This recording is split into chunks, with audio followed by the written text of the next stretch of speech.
Right. Okay, so we're gonna go to this. I'm gonna start making this a semi-regular section because I like this guy, and it's a good way to expose you guys to the kind of people you should be willing to reach across the aisle toward. Okay? One of the worst things about the kind of people I've been talking about and about this subsection of the left that I'm getting ready to start waging war on for the next 4 months or so, at least until the election's over, bit by bit, don't worry, we'll have a lot of other content going on as well, is the absolute necessity for purity. Literally engaging in variants of deontological rule, ontological good and evil. People are essentialized by the characteristic I care most about them. Rule utilitarianism at worst, okay? Which is basically fucking deontological ethics after a fashion, as far as I understand. Shout out Sunday if he's in chat. Oh my God, Tyler talked about more. He's talking about John Stuart Mill. The only one I can remember because his outlook was the only one I liked that I could internalize. But one of the biggest issues is that people will absolutely reject any aspect of coalition building if there is one little issue that they can't get over. They won't do the mathematics, the bigger mathematics, and they will destroy movements, they will destroy careers, they will destroy people, they will destroy themselves over moralistic grandstanding, and then always try to justify it by invoking somebody that actually accomplished something in the past or somebody that was fighting against a real and obvious and active evil. They will equate Twitter bitching on Twitter and sending death threats in DMs and being pissy little fucking bitches about stuff with being John Brown. You know what I mean?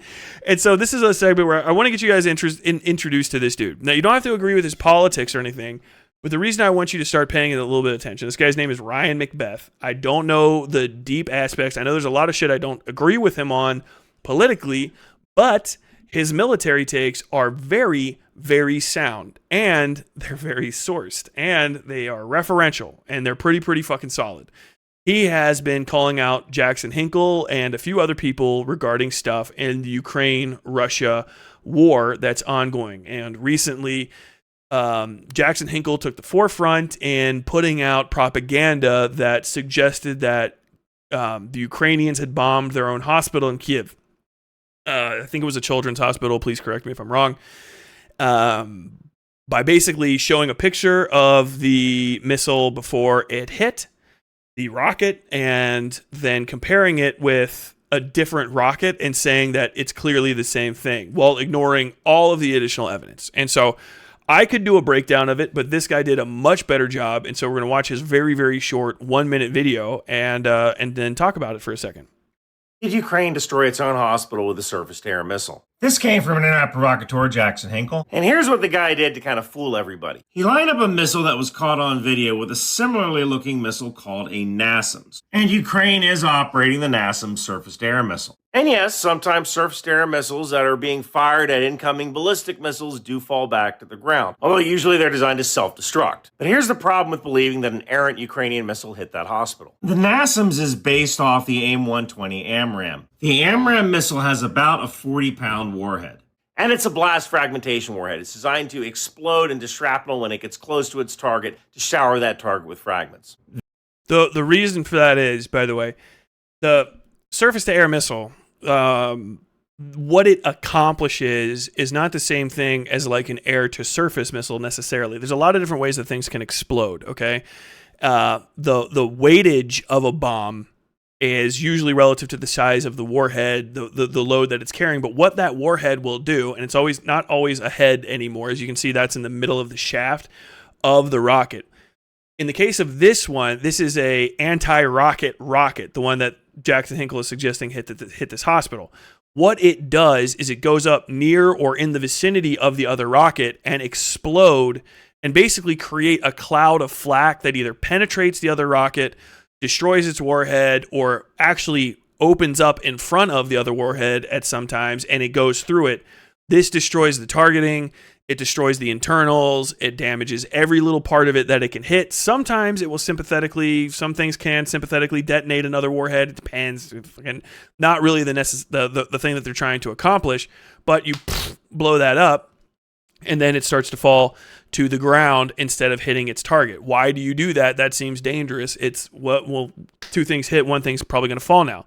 Well, the thing falling is always better than the thing hitting, especially when it comes to munitions, because most munitions don't achieve their goal as a munition. They don't solve the problem that they were created to solve until they are activated to specification relative to whatever it is they do. So like something that is an airburst anti-personnel warhead, if it is set to go and blow up at a certain barometric pressure, blow up after the camera recognizes a certain target type, after a infrared sensor shows that it's within X amount of distance of something, after it literally impacts something. Well, it won't do that for an airburst, but it will airburst, right? And that airburst is designed to go off in a certain way, and it's only effective that way.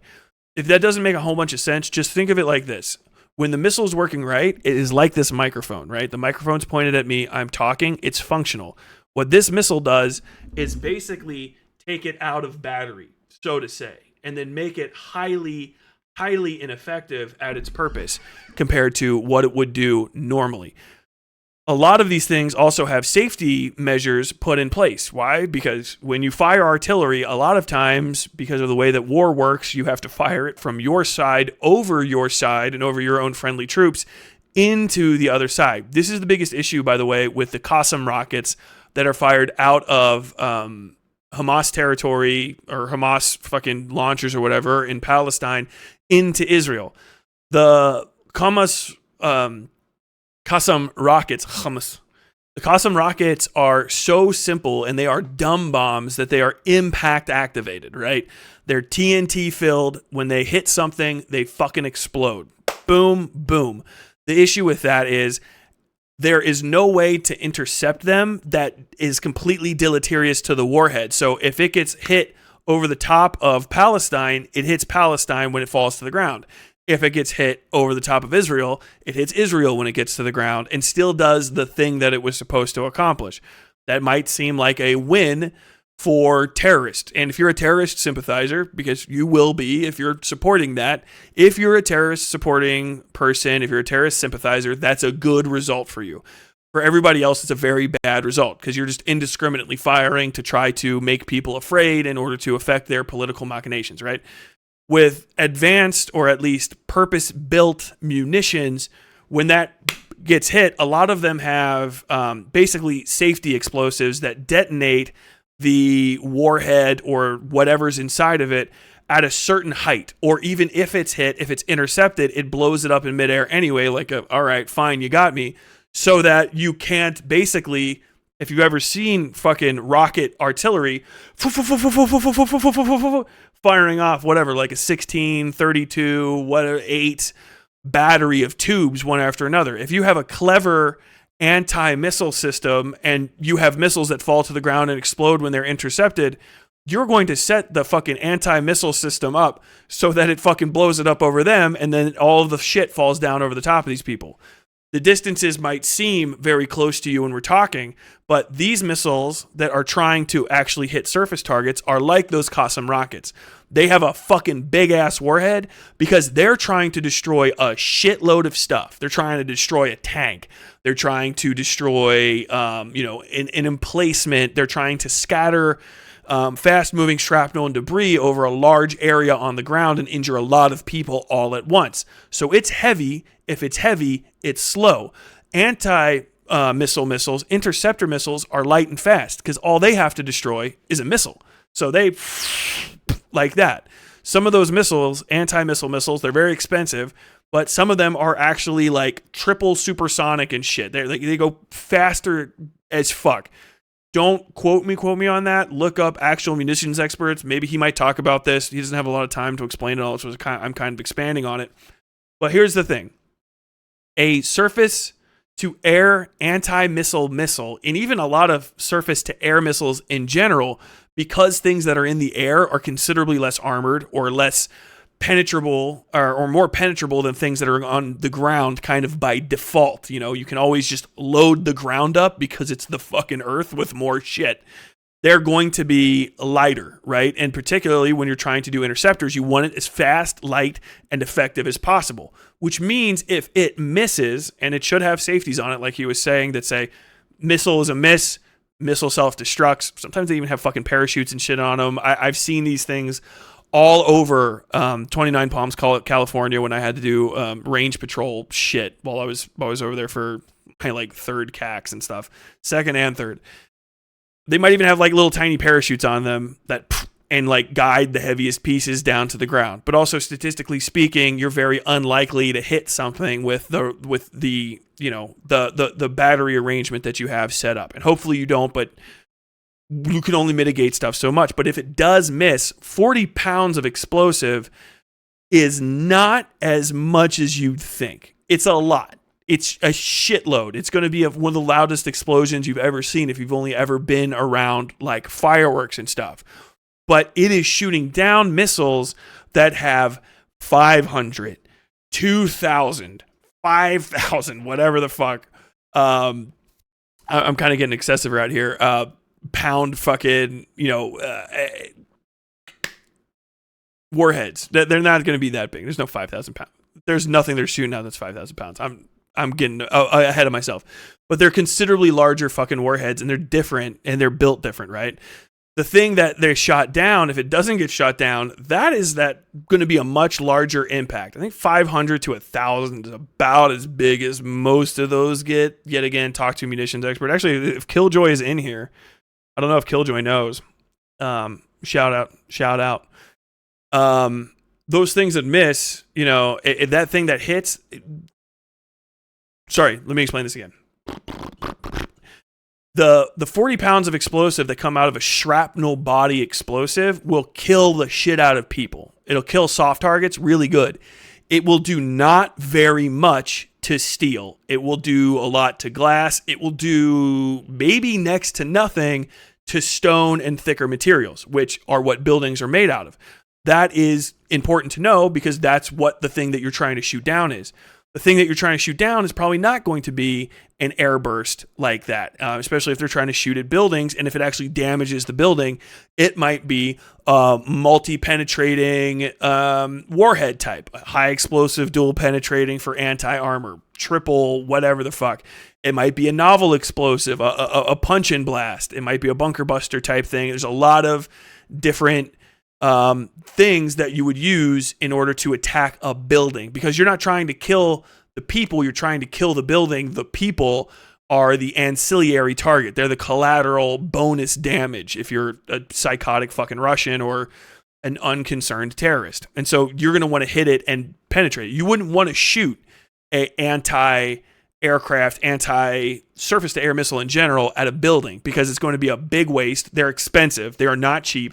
I think he's going to get into this, but these missiles, the smallest one of these things, I think starts at like 1 to 15 million a pop, right? And if they are anti-missile missiles, you only want them shooting at missiles. You don't want them shooting at fucking buildings, because there's other stuff you get. If you wanted to false flag the building, you can just it's your building. You can just walk a fucking explosive charge in there and blame it on anybody. You know what I mean? You could drive a fucking tank out and shoot a tank round at it. The tank round, standard high explosive tank round, is going to look indistinguishable to most people as far as damage goes, and you can just say it's fucking artillery, and that thing costs you maybe like $500,000 if that. I don't know. I have no idea what a tank round is worth. Tyler, majority of SAM munitions are meant to target aluminum. They would do very little to concrete unless it was made poorly. Soviet era hospitals are meant to take missiles, by the way. There you go. How much damage can a rocket like that do to flubber? -10. It would actually make everything scarier. When you were a terrorist? Yeah. Moab was over 5K pounds, wasn't it? Yeah, but that gets. I was talking about surface to air, and then I got out of my head and started talking about fucking air to surface shit. I accelerated way too high, or a surface to surface, which is what the missiles that in this case would be, because there was no plane detected, so it can't be air to surface. It's got to be surface to surface. This Is Killjoy a bomb nerd? No, Killjoy, well, I mean, maybe to a degree. Killjoy was a munitions tech in the Air Force, right? I think. If I fucked that up, I'm pretty sure I'm correct. But yeah, Killjoy was a munitions tech, and so he worked with that stuff a lot. The Moab is 20,000 kilos. Or 20,000 pounds. Yeah, you need special planes deliver those things. You know what I mean? That's fucking.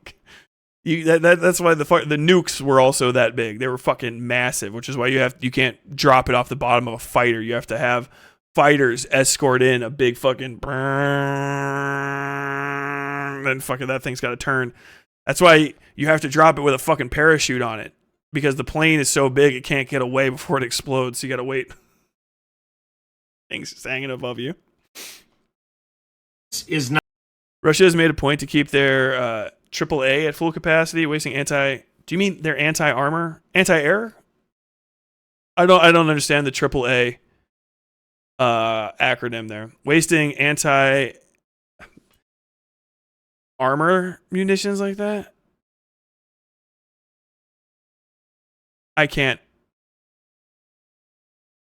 Moab is sled delivered like a vehicle would be? Jesus fucking Christ. That's awesome. Tomahawks go up to 454 kg. The Enola Gay, notably very large. Yes. Vlad544, if you could explain... I was an infantry guy, so I'm a little bit... I know how these things work, but other people's acronyms fuck me up. So wasting... That looks like it's saying... AA for me is anti-armor. Because we don't have anything that's anti-air. So AA is anti-armor in my mind. And AAA is something that I don't recognize. Anti-aircraft artillery. Okay, based. I did not work... I didn't work in that, so that doesn't immediately pop into my mind. It makes sense, but also sometimes people mistype, and so it's AAA. Let's see. So they've made a point to keep their anti-air artillery at full capacity, wasting anti-air, I guess, ammunition like that would make zero sense for them. Okay, yeah, which is why it's not. Also, it's just not an anti-air missile, because apparently it did a lot of damage. Not 40 pounds of warhead worth of damage. Damage like that would be caused by a 1,000 pound or so cruise missile. I understand why someone who supports Russia might want to believe that Ukraine bombed its own hospital. I get it. But the warhead does not match up with the damage. Please think before you post. Did Ukraine destroy Post. Okay, I'm going to pop out of this. He did a little bit of a better breakdown, too, and we're going to go hunt that down real quick. Dylan Burns is a morally corrupt, bankrupt man. This is the missile that was fired, by the way. So if anyone tells you this is an interceptor, you should have permission to throw them into oncoming traffic. This is a KH-101 cruise missile. So this is the thing that hit, by the way. That's the video. That's fucking huge. Wow!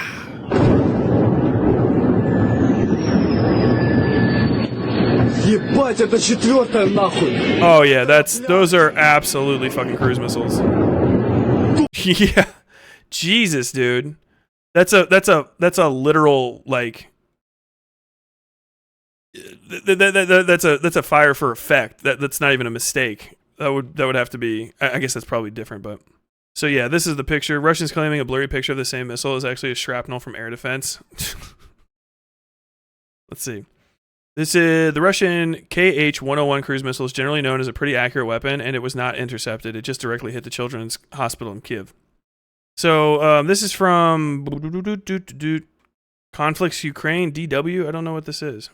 So this was according to this, I don't know too much about this publication, but the Ukrainian capital in Kiev, the renowned Akhmatyet Children's Hospital suffered a direct hit. Parents were seen carrying babies and children out of the building. One picture shows young children continuing their cancer treatment outside the hospital. Rescue workers and locals were seen clearing debris and tending to the injured. The Ukrainian government declared a day of mourning following the deadly attack. Russia said we didn't do it. They definitely did. Even if they didn't do it, it's their fault. Their fault that it's happening. So this is the damage, by the way, that was done here. This is pretty fucking crazy. So this is the place that was hit. This is collapsed. almost completely. And there's pretty significant damage. I guess this is shrapnel evidence pictures they have of the stuff that got blown away from it. All of this is in Ukrainian, so I cannot tell you what it actually says. Side-by-side images offered by Ukrainian services and the German press agency DPA show the same markings on a detonated missile found at the site. Which, by the way, this is what happens. Like the missile pieces are still there. If you guys didn't know, I know some people think of explosives as being like they are in cartoons where the bomb goes off and it turns into a little cloud of smoke and light and then it's gone forever. But actually only the exploding part explodes. And I know that sounds nuts, but all the rest of it like survives because it's made out of really heavy materials usually. And so you have all of this other shit. So you can't really get away with missile strikes a lot of the time. And blast forensics is very, very good these days. It's an advanced science to try to figure out what hit you, where it hit you from, and why, and how it affected stuff. They can boil all of that down. And so you just find all of these chunks, and you can put together what the hell it was. An analysis by Bellingcat using social media footage and a 3D model of the missile and of experts by Dr. Okay, let's check it out. Bellingcat. Michael Sheldon is a researcher for Bellingcat. He has a background in open source research and verification on the conflict in the Donbas. Prior to joining Bellingcat, Michael worked at the DFR lab. Analysis of open source evidence as well as missile experts have pointed to a Russian-launched KH-101 cruise missile being the weapon that struck a children's hospital in Kyiv. Debunking claims from pro-Russian accounts that actors denied responsibility and sought to shift the blame for the incident onto Ukraine. Of course, I can't double, triple, quadruple check any of this because I don't live in Ukraine. So this isn't definitive. Don't consider my coverage like 100%. Go and double check all the people. And if you can reach out to people in Ukraine and try to get your own understanding of it, that's going to get you way closer than anything that I can talk about will get you. The best I can explain to you that's something I would consider like, expert knowledge in, and it's not even that expert, but I have institutional knowledge of is just how the explosives work and what their intended purposes is and what they do. I would still go to other people for the design specifications, for flight times, impact, loadout, what they're fired from, what they're fired off, what their carriage weight is, all of that sort of shit you should go to other people for, but I can tell you basically what was happening and what it worked, and it just does not seem in any way, shape, or form to be like an anti-aircraft missile. That's how I put this together. So social media footage as well as a 3D model of the missile, this excluding Fabian Hoffman, a doctoral research fellow at the University of Oslo who specializes in military missile technology. Dr. Jeffrey Lewis, a nuclear weapons and missile expert at the Middlebury Institute of International Studies in Monterey, California, similarly concluded in an email to Bellingcat that a KH-101 missile could be seen in the footage of the attack posted to social media sites. The reason it's so recognizable, too, is because the KH-101, as I've seen from the thing, is massive. I mean, you guys could see, how you could see that fucking missile flying from the ground? That's a big fucking munition. It is not small. It's basically, those kind of things are essentially their own sort of little airplane. Like they're their own little jet. And they fly like that. That's what the cruise missile is, if I remember correctly. Let's see. KH-101, KH-102 is a line of conventional and nuclear-capable, air-launched cruise missiles. Okay, so those actually are air-to-surface. So, like I was saying, it is an air-to-surface missile. And that was an air-to-surface... it was just an air-to-surface missile. And they're comparing it to a surface-to-air missile. So remember how I told you? Anything that's coming out of the sky can be considerably fucking heavier than anything that's coming off the ground. Because off the ground has to provide its own propulsion the entire time.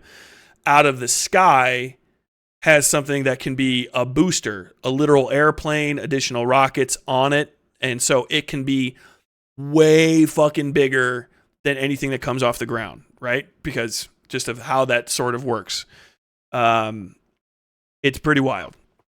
So yeah, that's a big fucking bomb. Length 7.45 meters. Meters, not feet, meters.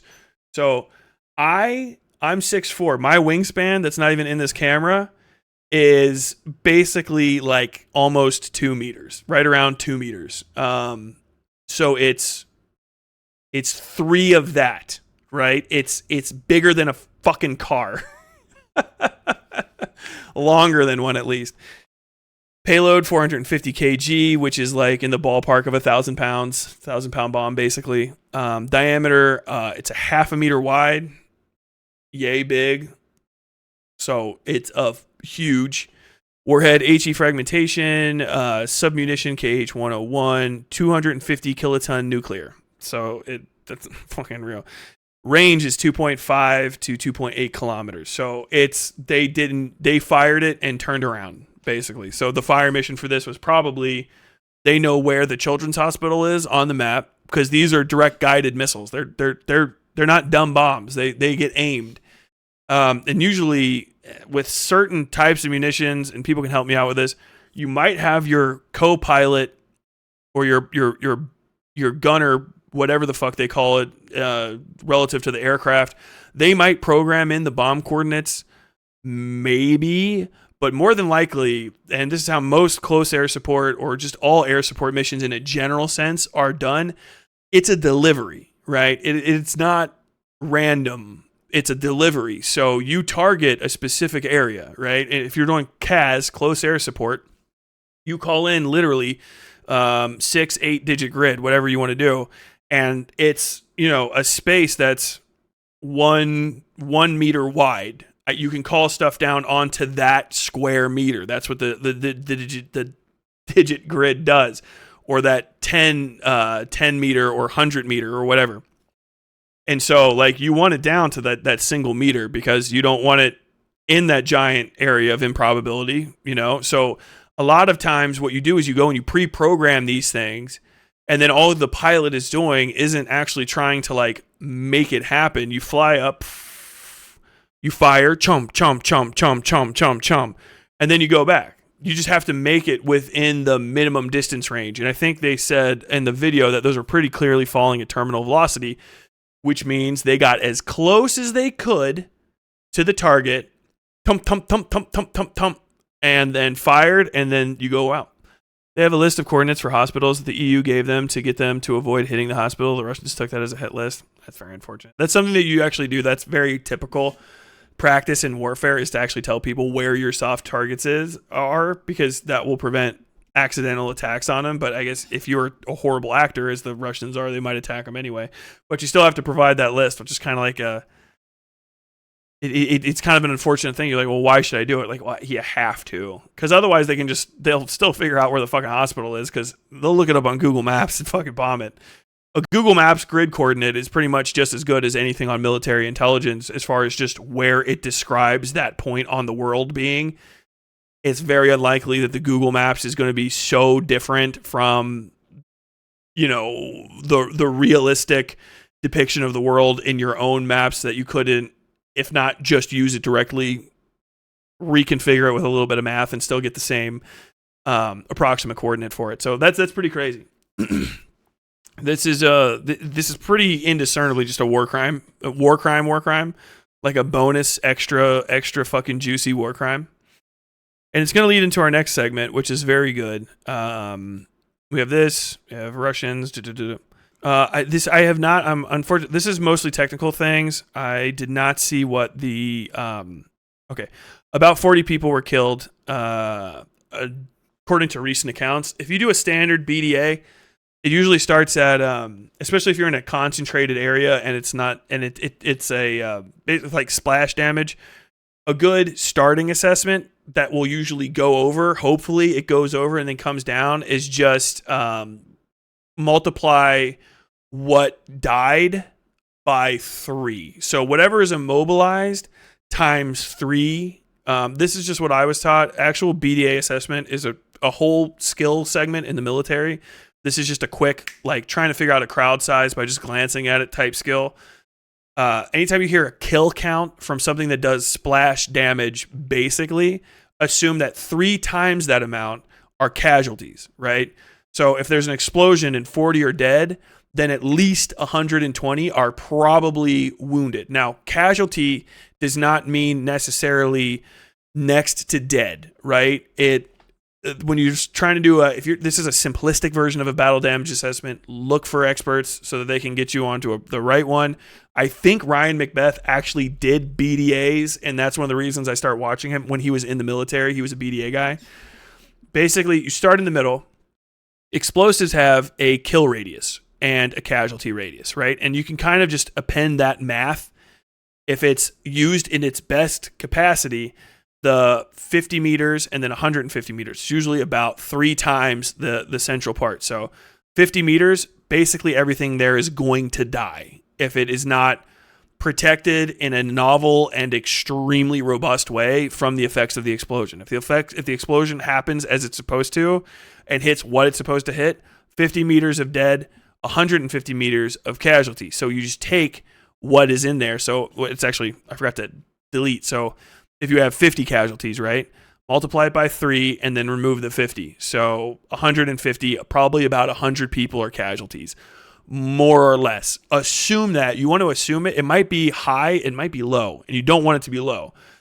Assume that that's the high number is as bad as it can be, because that will let you prepare for the kind of medevac that you're going to have to do and the kind of care that you're going to have to give to that area. It's kind of like, this is fast math. It's not a perfect, literally that's going to happen. It's the fast math you have to do to try to help people and try to understand what kind of damage you're going to be looking at. So you can just add the impacts together and then add the math together and then sort of just, okay, so this is probably what it's looking like.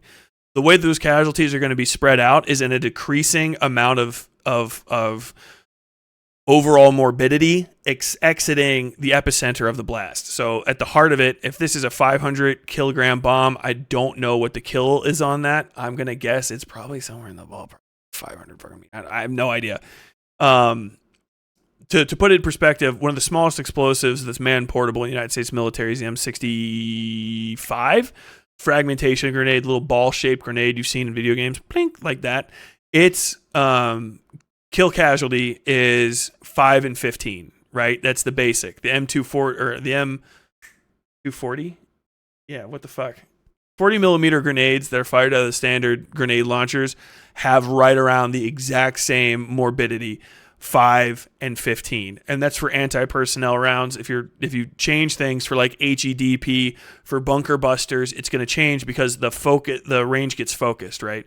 And then if you have to have something like a building collapse, you'll have to add in shit. But if you're just trying to basically say, we had a bomb impact, it was in a target saturated area, it went off perfectly, assume that number that you get of like immobiles usually too, inside that range is going to be your fatality. So if you're hearing these numbers from a distance, if it's 40 killed, more than likely there's in the ballpark of 120 minus 40 is 80. There's probably the ballpark of 80 people or more at least, depending on what else happened, that are going to be casualties. As you spread out from there, it's going to be limb loss, major bleeding, basically high priority evac individuals who are going to need to be tourniqueted. They are going to need trauma surgery in order to live. That's probably going to be the next 25% of your casualties. And then going out from there, because the blast decreases and it also hits people, and the things that the blast hits as it spreads decrease the effect on the next thing down the line. So after that, you're going to have people that are going to have, and everyone's going to have all of the stuff on the outside, on the inside too. The biggest injury is the one that you name. You don't talk about the little ones. You triage for the worst injury. So going after that, limb impairment, ambulatory impairment. You can't walk. You can't pick stuff up. You might be missing a small amount of your limb, but like you can wrap yourself up. You might be conscious. You might be semi-ambulatory. After that, you're going to see people that are bell rung, that are suffering severe penetrative damage from small shrapnel and stuff that didn't get caught up there. You go out a little bit further from there, and these are still casualties, but they're just of a different degree. You're going to have people that have had their bells rung, punctured eardrums, ruptured eardrums, some minor internal organ ruptures. There's going to be internal organ ruptures all the way down. They're impossible to find, so you tend not to try to triage for that, because there's really not much you can do. If somebody's fucking liver gets pulped by an explosion on the ground, you're not going to be able to do anything. The best thing you can do is try to figure out how responsive, how good their pulse is, how close they were to the explosion, and then put them in order of treatment relative to what you've got to accomplish, which is trying to get people back into a fight or trying to save lives. And that's how you do triage. This is medical people. How to figure this one out is talk to people that did combat triage, talk to people that do EMS triage if you want to know more about this. But that is how you kind of assess what this is actually doing, right? And then if you know what kind of cruise missile this is, if they just hit it with a shrapnel, it probably punched the side of the building. It's so big that it impacting itself will hit it. I don't know the exact operating specs. You can look this up. There's probably people that have done full videos. It'll punch through, boom, and blow up, which makes the building, which is a bunch of layers like this, go whap, whap, like that. Boom. Blows them up, separates the construction materials, and then drops all the construction materials back on top of each other. Which is why you see those collapse. They kind of look like if you just took a cake and smushed it. It's the same thing. Cakes are made out of air pockets inside of gluten and stuff, right? If you smush a cake, or if you were to make a cake and blow up all the air pockets and then let them collapse underneath their own weight, if they were particularly heavy, you'll see the same sort of smush. That's what's happening. So you actually blow the building up by inflating it with high pressure gases from an explosion, and then they go pop. Sometimes the building will land on itself, and sometimes it'll flatly collapse, and sometimes it'll do a bunch. This is why you don't go in or near collapsed buildings in an explosive event. If there was an explosive event that damaged the building, you don't go back inside it. Why? Because this part's collapsed. This part looks fine. This part has suffered the same sort of trauma, like that. You can't tell from a distance that all of the concrete that's supposed to be able to hold 4,000 pounds is now full of micro fissures and separations, and it's laminated and stuff. There's metal that's been disintegrated. It now doesn't hold 4,000 pounds anymore. It now holds maybe 250, and some of the steel that's inside of it is now bent or misaligned and maybe separated inside. There was a bad weld, and so you can see something that looks like a full, well-made, well-constructed floor that's next to a collapsed portion, and you're like, I should be able to walk on this, and you can, and then you make everyone else think that they can walk on it, and it's the third person that collapses it.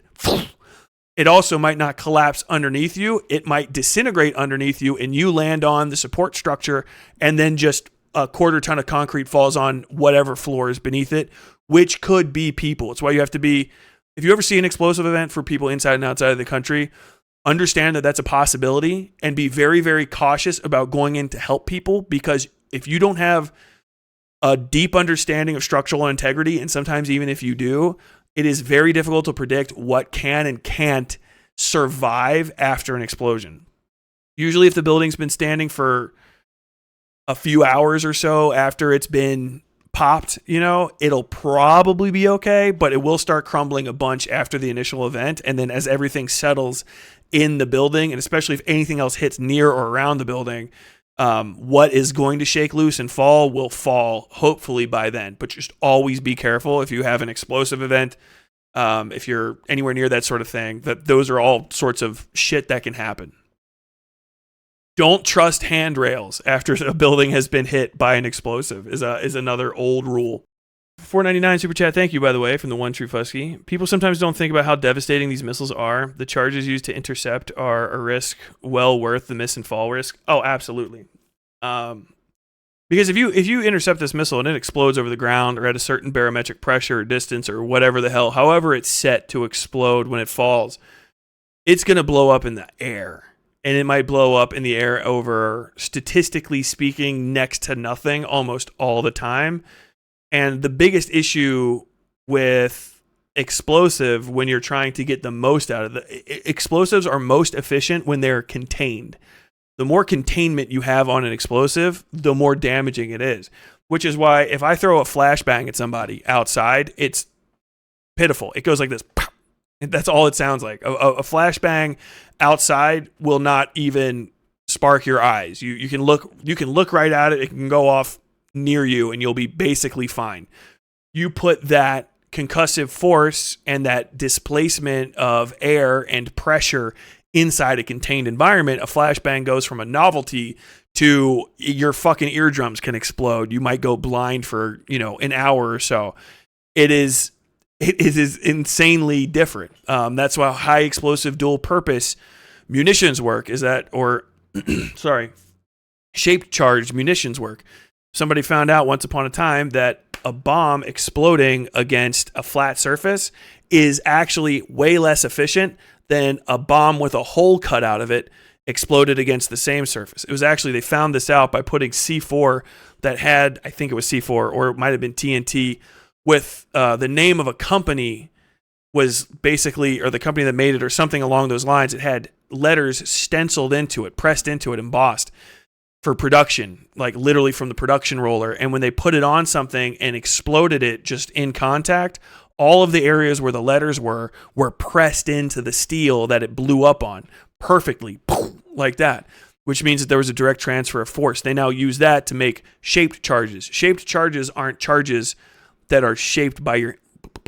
A shaped charge has a hole in it, pop, and it blows in and creates a pressure force, pop, like that, of pressurized air that makes the explosive even more dangerous. And if you add that effect into the air pockets within very strong, especially very strong buildings, once you penetrate something that's really resistant to explosives on the outside and with that explosion on the inside, the internal of that explosion is going to be astronomically more dangerous than outside. This is how bullets work. It's why bullets fly out of guns, because that little tiny amount of gunpowder goes and then it's done. You put that in a cartridge, put that cartridge in a chamber, lock it up with a bolt and put a bullet in front of it. You can send that thing fucking 2/4 mile. You know what I mean? In the blink of an eye. It's like neat, right? This is all physics and shit. You can double check all of this. Look it up. But it's very important to double check. Or it's very important when it comes to understanding how all this stuff works. Hope you enjoyed your time on the Westside.